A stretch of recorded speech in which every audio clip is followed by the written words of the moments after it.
خیلی کدی بس گوش کن یک کار دیگه بگیریم برای خوش کردنش برای با افکت دادن زیاد داودا بود کو زیاد داودا دیگه شما استاد دیدین تو حتی همسو داوش اسم داوین هم کسل پویده است همه دقیقه فوتو میداوتی چی نشود میگم جان او زیونا با جنباس کلی بونو باید دمش سراز یا جان کده سانکوت سراز دبانش نبروی شما جان کدان گرین ما راسیا میرا او برای من سوز بشم فهمیدی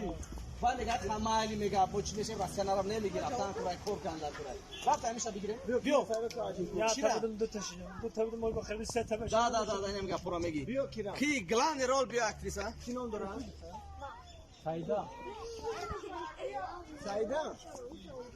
بیو کاچ امجه با سر میگه نام سایدا دو زنگیر نیستم دو برای شما بیام جو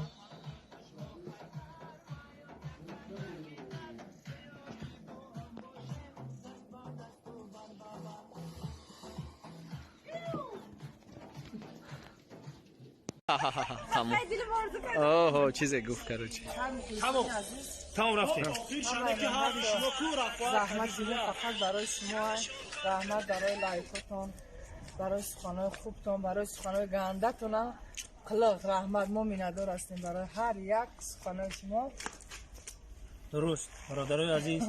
ما هر کاری میکنیم برای شما میکنیم همین بحر لبخند شما میکنیم ان شاء در آینده چیزای زمانوی که در معینه سر شما در حجایره سر شما همین کارو را چوست وقت کردگی نیستن ما رو میبینید ان شاء ما برای شما میکنیم کینای همیون کینای